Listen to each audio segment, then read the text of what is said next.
One of the pillars of the out-of-Africa theory is that Homo sapiens and Homo neanderthalensis are separate species who evolved on different continents.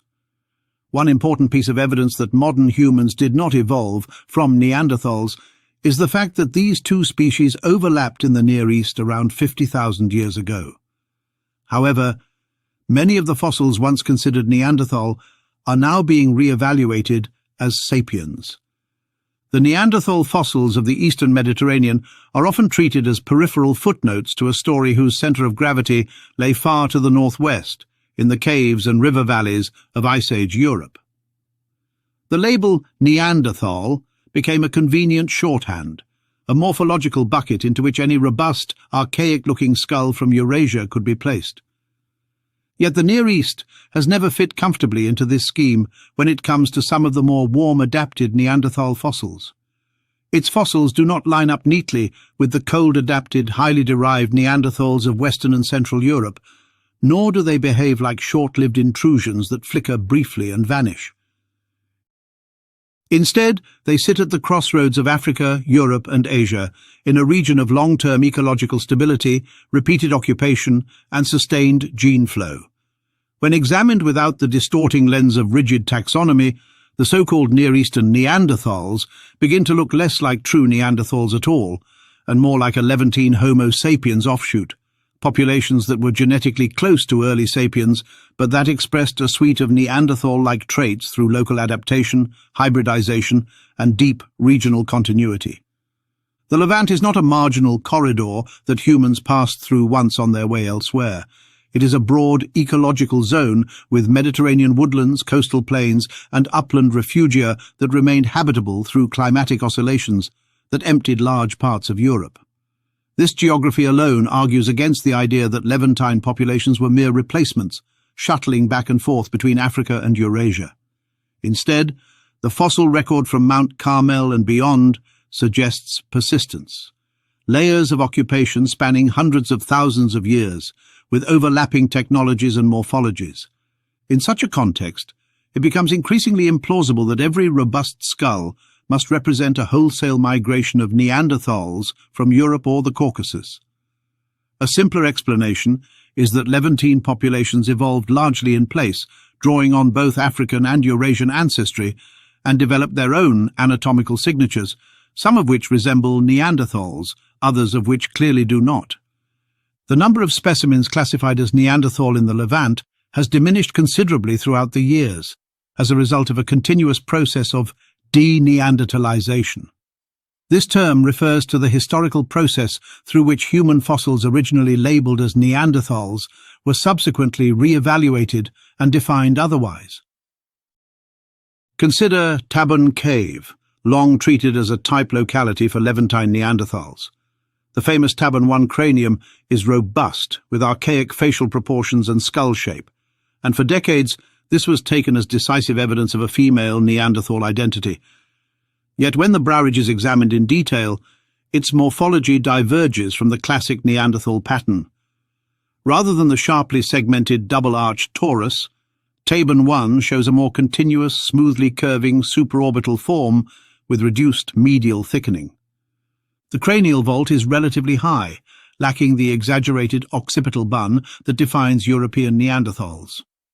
These features align more closely with early sapiens from North Africa and the Eastern Mediterranean than with the cold, specialized Neanderthals of glacial Europe.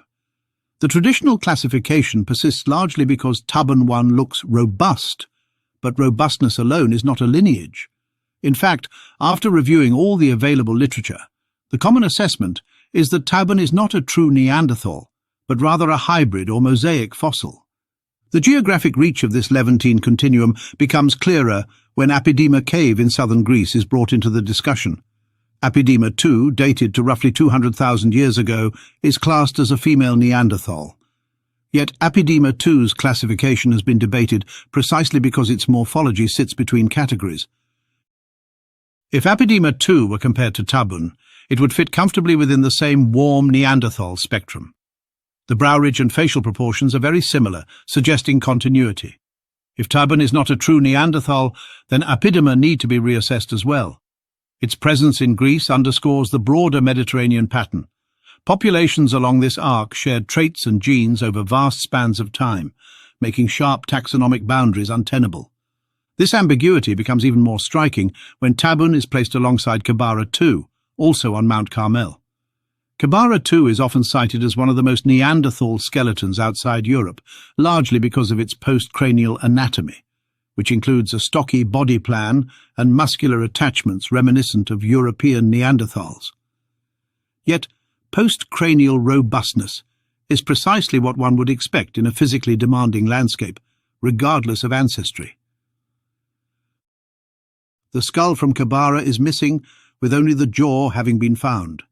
Moreover, Kibara sits stratigraphically and geographically among fossils that are more sapiens-like, undermining the notion of a clean replacement. The simplest reading is that Kibara represents a Levantine population that shared some adaptive traits with Neanderthals, perhaps through gene flow, perhaps through convergent evolution, without being a direct offshoot of the European Neanderthal lineage. The same pattern appears at Amud Cave in the Upper Galilee.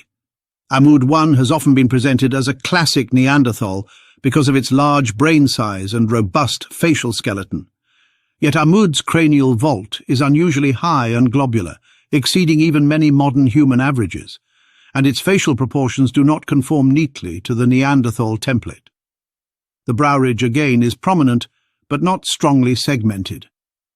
A recent digital reconstruction of Amud significantly reduced the elongated skull and robust face, resulting in a form reminiscent of Levantine early Homo sapiens. Amud's morphology suggests a large-brained, physically powerful population adapted to the Levantine environment, not a cold climate specialist moulded by the rigours of Ice Age Europe. The skeleton, far from being the classic Neanderthal form, is tall and gracile. If Amud were found in North Africa, it would likely be described as an archaic sapiens, if found in Europe as a Neanderthal. Its Levantine location exposes the weakness of those labels. What unites Tabun, Kibara, Amud and Apidima is not a single defining Neanderthal feature, but a recurring mosaic. Prominent but smoothly contoured brow ridges, relatively high cranial vaults, variable facial prognathism and large brain sizes. This mosaic is precisely what one would expect from populations closely related to Homo sapiens, living in warm to temperate environments and occasionally exchanging genes with more derived Neanderthals to the north. The old idea of warm Neanderthals, once discussed openly by early 20th century scholars, captured this intuition before it was sidelined by later models that demanded cleaner separations. In modern terms, these fossils look less like a branch of Neanderthals and more like a stem population of sapiens, one that retained archaic traits and absorbed Neanderthal characteristics without ever becoming fully Neanderthal itself. If Levantine populations were genetically closer to sapiens than to European Neanderthals, their occasional expression of Neanderthal-like traits would be expected, not anomalous. The reverse assumption, that Neanderthal morphology guarantees Neanderthal ancestry, has been repeatedly undermined elsewhere, most dramatically by finds that combine unexpected genetic lineages with familiar anatomical forms.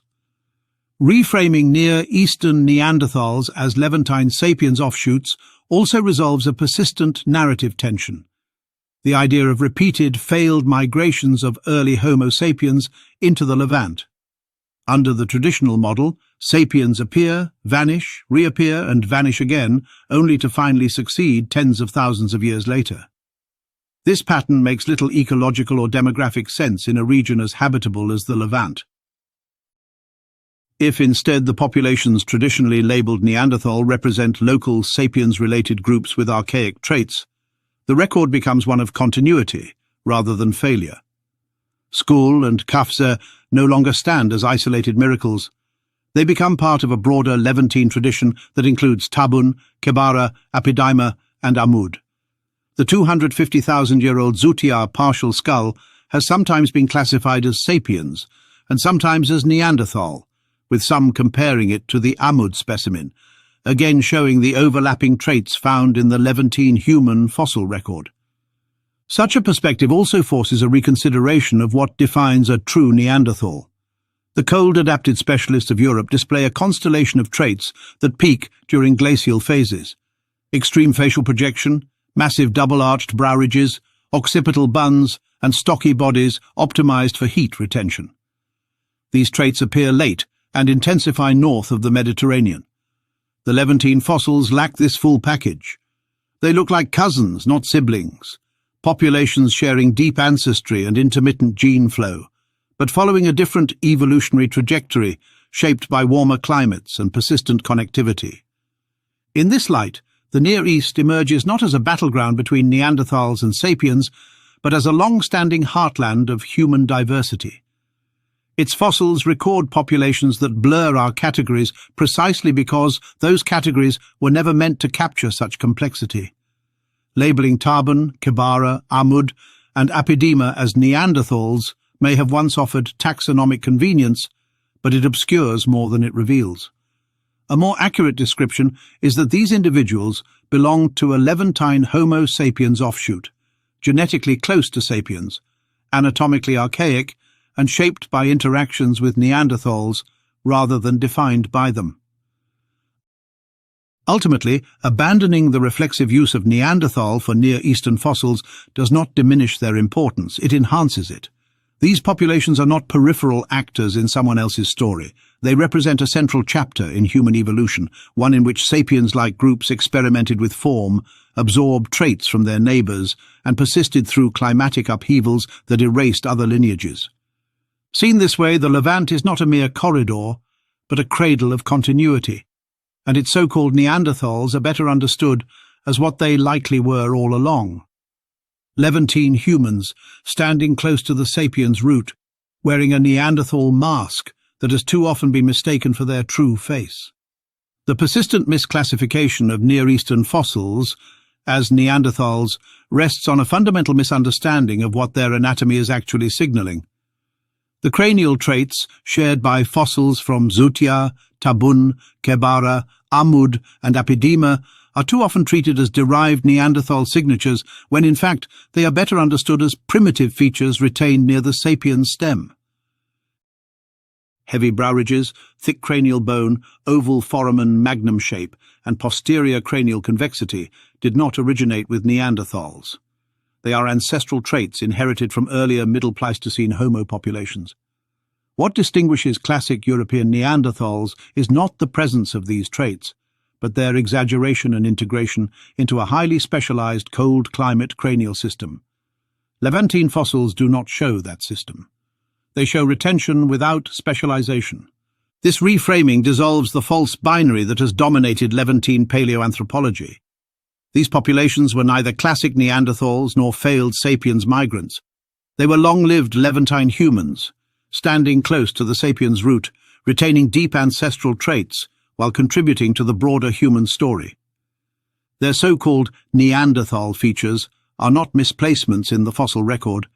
They are reminders that much of what we call Neanderthal anatomy is simply the ancestral human condition, preserved where ecology allowed continuity rather than forced transformation.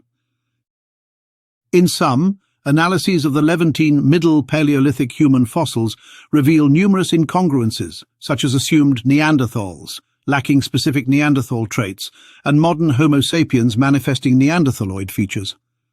Large morphological variability is observable within both early sapiens and Neanderthal groups, and the evidence suggests that Neanderthals and sapiens were living in the same territory, sometimes in the very same caves.